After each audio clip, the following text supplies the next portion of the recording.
Hello दोस्तों, आप सभी का एमएस स्टडी पॉइंट में स्वागत है। आज हम सभी लोग जो है मूल अधिकार के अंतर्गत अनुच्छेद 16 के बारे में पढ़ेंगे। तो चलिए आप देखते हैं कि अनुच्छेद 16 में क्या है। तो इस वीडियो में हम जो है अनुच्छेद 16, अनुच्छेद 17 और अनुच्छेद 18 के बारे में पढ़ेंगे। तो आप जो है वीडियो पूरा देखिएगा कि सबसे पहले हम शुरू करते हैं अनुच्छेद 16 के बारे में कि अनुच्छेद 16 आखिर क्या कहता है। तो याद रखिएगा, अनुच्छेद 16 में बताया गया लोक नियोजन में अवसर की समता। लोक नियोजन में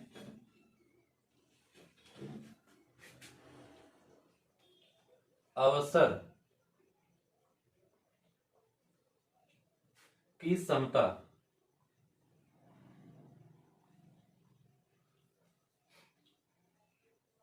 ठीक है, क्या है?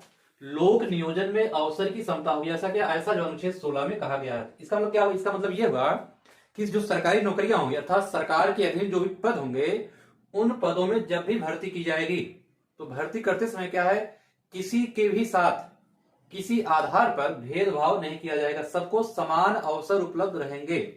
ऐसा हमारा अनुच्छेद 16 कहता है।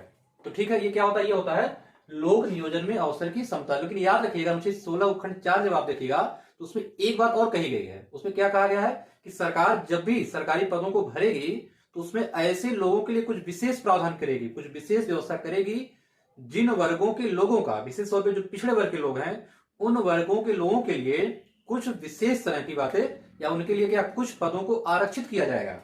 ऐसा क्या? ऐसा जो है अनुच्छेद 16 उपखंड 4 में कहा गया। क्यों कहा गया है?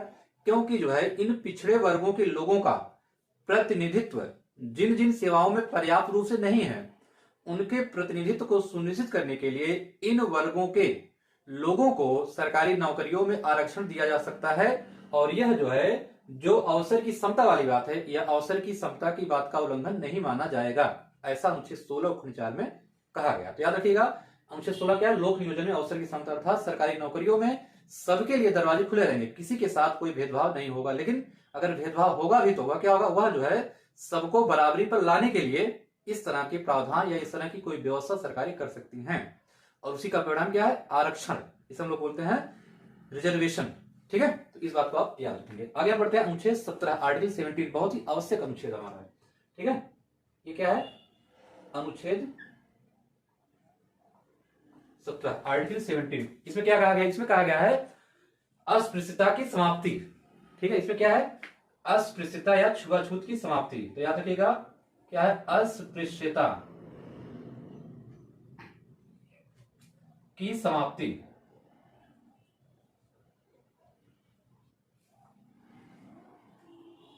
क्योंकि आप सभी लोग जानते होंगे कि भारत में प्राचीन समय से क्या, प्राचीन समय से ही कुछ जाति विशेष के लोगों के साथ छुआछूत का बर्ताव किया जाता रहा है। तो हमारे संविधान का अनुच्छेद 17 इस बात का प्रावधान करता है कि भारत में किसी भी व्यक्ति के साथ, वह किसी भी जाति का हो, किसी भी धर्म का हो, किसी भी लिंग का हो, किसी भी समुदाय का हो, किसी भी क्षेत्र विशेष का हो, उसके साथ छुआछूत का बर्ताव नहीं किया जाएगा। ये क्या है? ये हमारे अनुच्छेद 17 के माध्यम से कहा गया कि क्या हमारे यहाँ अस्पृश्यता अर्थात छुआछूत का किसी भी रूप में इसको समाप्त किया जा रहा है। अर्थात छुआछूत का कोई भी रूप हो, किसी भी रूप में ये हो, उसका क्या, उसको हम अपने आचरण में नहीं लाएंगे, कोई भी नहीं लाएगा।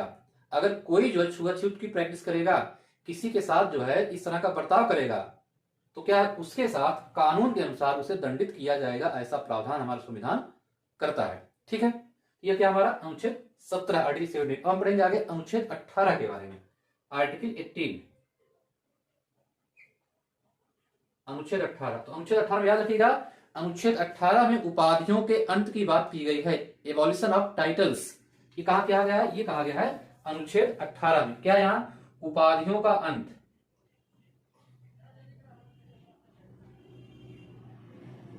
उपाधियों का अंत ये क्या है? ये जो अनुच्छेद 18 में कहा गया कि उपाधियां किसी को किसी प्रकार की कोई उपाधि नहीं दी जाएगी। क्यों? क्योंकि उपाधियां क्या है? उपाधियां जो है एक असमता का समाज की व्यवस्था करती हैं। क्योंकि आप जानते हैं कि हमारे यहाँ जब अंग्रेजों का शासन था तो उस दौरान जो लोग अंग्रेजों की बेहतर सेवा करते थे, अंग्रेजों के लिए कार्य करते थे, उनको क्या है, तमाम तरह की उपाधियों से अंग्रेजी सरकार नवाजा करती थी। लेकिन भारत के आजाद होने के बाद हमारे संविधान निर्माताओं ने इस बात को कहा या इस बात का प्रावधान किया हमारे संविधान में कि अब भारत में किसी को भी किसी भी आधार पर कोई उपाधि नहीं दी जाएगी, ऐसा हमारा संविधान अनुच्छेद 18 के माध्यम से कहा था। लेकिन एक बात याद रखिएगा आप कि हमारे यहाँ दो तरह की उपाधियां दी जा सकती हैं। एक क्या है, अगर किसी ने विद्या अर्जन किया है अर्थात शिक्षा के क्षेत्र में, शिक्षा के क्षेत्र में आपको उपाधि दी जा सकती है। और क्या है, सेना में अगर किसी ने कोई असाधारण काम किया है, देश की एकता अखंडता संप्रभुता को बचाने के लिए, उसको बनाए रखने के लिए कोई असाधारण काम किया, उसके लिए क्या है, उसके लिए सेना में उसे उपाधि दी जा सकती है। और क्या है, विद्या संबंधी। तो विद्या मतलब क्या, अगर उसने कोई एजुकेशन, कोई शिक्षा वगैरह के क्षेत्र में कोई काम किया, जैसे पीएचडी वगैरह की डिग्री अगर उसने लिया, तो उसे क्या, उसे डॉक्टरेट की उपाधि दी जाती है कि डॉक्टर, वो अपने नाम के आगे जो है डॉक्टर लिख सकता है, ठीक है। या कोई और सामान्य डॉक्टर हो तो वह भी क्या है, एमबीबीएस वगैरह किसी ने किया हो तो वह भी क्या, अपने नाम के सामने डॉक्टर लिख सकता है। क्यों लिख सकता है,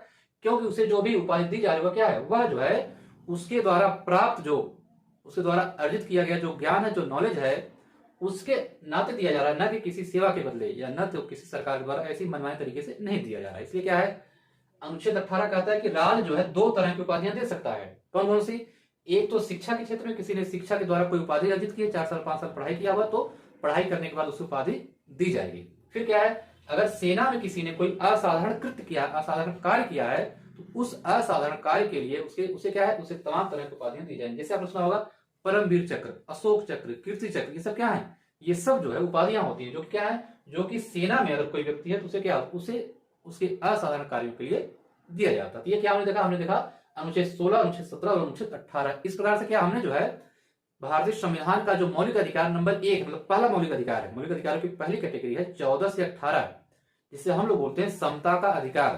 ठीक है, ये 14 से 18 क्या, ये लास्ट वाला आपका यही था। ये सब क्या, ये सब आपके समता के अधिकार के अंतर्गत आ रहे थे। तो हमने क्या कर लिया, हमने अब जो है समता के अधिकार को पढ़ लिया। अब अगले वीडियो में हम ये देखेंगे कि हमारे यहाँ जो संविधान में दिया गया स्वतंत्रता का अधिकार, अनुच्छेद 19 से अनुच्छेद 22 तक, तो अनुच्छेद 19 से 22 तक हम जो है अगले वीडियो में कंटिन्यू करेंगे। तो फिलहाल इस वीडियो में इतना ही। अगर आपने वीडियो को लाइक नहीं किया तो लाइक कर दें, इस वीडियो को ज्यादा से ज्यादा लोगों तक शेयर भी आप कर दें। इन्हीं बातों के साथ आपको धन्यवाद।